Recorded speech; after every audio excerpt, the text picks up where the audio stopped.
Zdravím vás, volám sa Jakub Igas a som fyzioterapeut. V dnešnom videu sa pozrieme na blokádu sakroiliakálnych kĺbov, čiže SI kĺbov.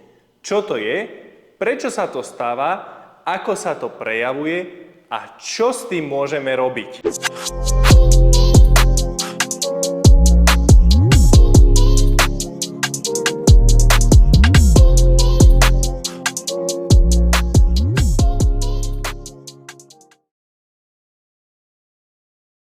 SI kĺby sú spoje medzi krížovou kosťou a pánvou. Ich úlohou je tlmiť sily medzi trupom a dolnými končatinami a prenášať záťaž pri chôdzi, stoji a dvíhaní. Keď sa v okolí kĺbu zvyšuje napätie väzov a svalov, kĺb sa môže tzv. Zaseknúť, čiže hovoríme o funkčnej blokáde. Nejde však o skutočné zaseknutie kĺbu, ale o ochranné stiahnutie svalstva a zmenu sklzu kĺbových plôch. Skvelá správa je, že vo väčšine prípadov sa dá stav zvrátiť iba pomocou fyzioterapie a cvičenia. A ako sa blokáda SI kĺbu typicky prejavuje? Najčastejšie cítite bodavú bolesť na jednej strane pri jamke nad sedacou kosťou. Niekedy s vyžarovaním do sedacieho svalu či do boku stehna. Bolesť zvykne provokovať dlhé státie na jednej nohe, prudké otočenie v páse, vstávanie z auta, chôdza do schodov alebo dlhé sedenie s nohou cez nohu. Ráno môže byť kĺb stuhnutejší, počas dňa sa rozhýbe a večer znovu ozýva. Na rozdiel od ischiasu sa bolesť zvyčajne nešíri po zadnej strane stehna až pod koleno. Ak by sa u vás ale objavila výrazná slabosť nohy, necitlivosť, ostrá vyžarujúca bolesť alebo bolesť vyžarujúca pod koleno až do prstov, ide pravdepodobne o ischias alebo poškodenú platničku, nie o SI kĺb. A prečo k blokáde dochádza? Bolesť SI kĺbov môžu spôsobovať každodenné stereotypy, častá jednostranná záťaž, obmedzená mobilita bedrových kĺbov alebo oslabené svaly v okolí bedrových kĺbov. Telo si tým pádom pomáha a ak okolité kĺby nepracujú správne, SI kĺb preberie viac síly, stuhne a ozve sa bolesťou. V prvom rade si nájdete úľavové polohy, kedy bolesť nepociťujete. Tieto polohy budú pre vás prvá pomoc v prípade, že sa bolesť objaví. Prvá poloha, ľahnite si na zem na chrbát, kolena si pokrčte a len v tejto polohe robte hlboké nádychy a výdychy. Skúste pánvu a telo úplne uvoľniť. Pokiaľ je táto poloha pre vás uvoľňujúca, príjemná, snažte sa v nej vytrvať čo najdlhšie, viackrát denne, aby sa vaše bolesti zmierňovali. Druhá poloha je podobná, ale medzi kolena si vložte zrolovaný uterák, fľašu alebo čokoľvek. Čiže medzi kolena si dáme uterák, láhneme si do rovnakej pozície, zatlačíme do uteráku na 5 sekúnd s výdychom. Nádych a s výdychom zatlačíme do uteráku na 5 sekúnd. Nádych a s výdychom zatlačíme. Pánvu nezdvíhajte, ani s ňou nejako nehybte, len kolenami zatlačte proti sebe. Ak cítite, že je táto poloha pre vás komfortnejšia, vykonávajte túto polohu. Pri poslednej polohe si ľahnite na zem na brucho, peste si dajte takto na seba, pod bradu a voľne ležte a dýchajte v tejto pozícii. Taktiež si všimajte, ako telo reaguje na túto pozíciu, či je pre vás táto poloha komfortná a či sa zmierňujú vaše bolesti. Pokiaľ ste si vyskúšali tieto polohy a vybrali ste si polohu, ktorá vám najviac vyhovuje a najviac zmiernila vašu bolesť, snažte sa vždy, keď máte bolesť, dať sa do tejto polohy, aby sa vaša bolesť zmiernila. Veľmi vám to pomôže. A prejdeme na cvičenie. Prvý cvik, uvoľnenie sedacieho svalstva s loptičkou. Zoberte si tvrdú masážnu loptičku a dajte si ju na sedacie svalstvo v okolí SI kĺbu, tam, kde máte bolesť. Oprete sa o stenu a jednoduchými pohybmi zo strany na stranu budete masírovať okolie vášho SI kĺbu. Týmto pekne uvoľníme napäté svaly, väzy, prekrvíme oblasť a dosiahneme zníženie napätia na vaše podráždené SI kĺby. Masáž kľudne vykonávajte 2 až 3 minúty. Druhý cvik, mobilizácia bedrových kĺbov s nohami od seba.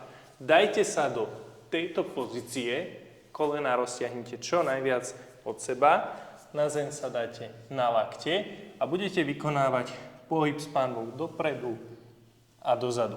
Snažte sa chrbát držať vystretý a vykonávajte maximálny rozsah pohybu dopredu a dozadu. Môžete vykonať 10 opakovaní. Snažte sa postupne zväčšovať rozsah pohybu aj dopredu, aj dozadu. Tretí cvik je zložený z 2 variant. Prvá varianta slúži na uvoľnenie panvy týmto smerom.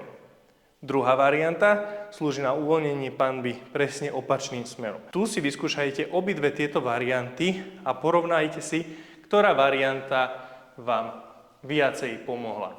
Môžete kľudne vyskúšať, že odcvičíte tento cvik a otestujete vašu bolesť. Napríklad, že pôjdete vystupovať na schod alebo podobne, nejaká pozícia, poloha a pohyb, pri ktorom cítite zhoršenie vašej bolesti.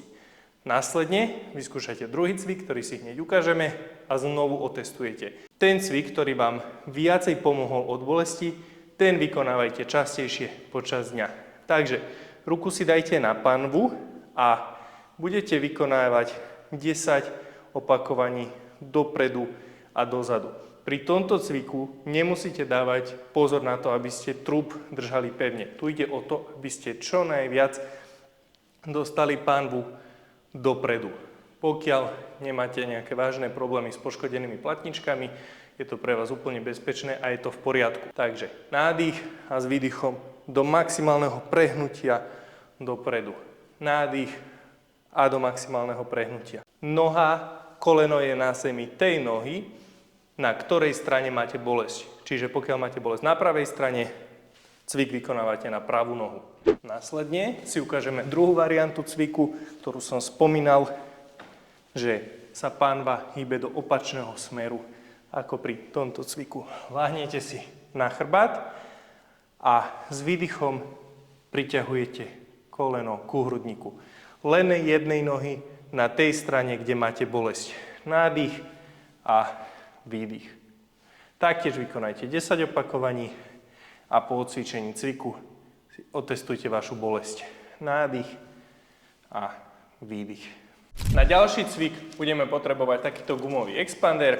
Zakúpite ich aj na našom e-shope rozhybto.sk a cvik bude slúžiť na posilnenie svalstva sedacieho a svalstva v okolí bedrových kĺbov. Takže tento expander si prehneme, zviažeme si ho a dáme si ho medzi kolená, takže navlečíme si nohy, expander dáme na kolena, nohy dáme na šírku panvy, láhneme si na chrbát, zatlačíme teraz proti expanderu a budeme vykonávať zdvíhanie panvy 10 krát hore-dole. Dole nádych, hore výdych. Snažte sa dole úplne nepoložiť panvu. Kvôli expanderu budete cítiť napätie, ako pracujú vaše svaly z bočnej strany panvy, čiže stabilizátory bedrového kĺbu a panvy. A taktiež sa snažte v hornej pozícii napnúť vaše sedacie svaly. Nádych a výdych. Nádych a výdych. Pri tomto cviku môžete vykonať kľudne 2 až 3 série po 10 až 12 opakovaní. Ak náhodou niektorý z týchto cvikov bolesť zhoršuje alebo dráždi, tak cvik nevykonávajte. Čo môžete očakávať od tohto cvičenia? Pri dôslednom režime sa blokáda SI kĺbu zvyčajne upokojí v priebehu niekoľkých dní až týždňa. Cieľom tohoto cvičenia je znížiť citlivosť, zlepšiť pohyblivosť kĺbu a posilniť svalstvo v okolí bedrového kĺbu. Ak sa stav aj napriek poctivej práci do 2 až 3 týždňov vôbec nezlepší Ak bolesť výrazne vystreluje do nohy pod koleno, je na mieste navštíviť fyzioterapeuta osobne a radi vám pomôžeme aj v našich rozhybto centrách. Všetky naše centrá nájdete na našom webe www.rozhybto.sk. Blokáda SI klubov je signál, že panva a okolie potrebujú viac opory a symetrie bedrových klubov. Keď na symetrii a svalovej sile zapracujeme, bezbolestný stav klubu sa veľmi rýchlo obnoví. Ak sa vám video páčilo, budeme vďační za každý odber, like a zdieľanie videa.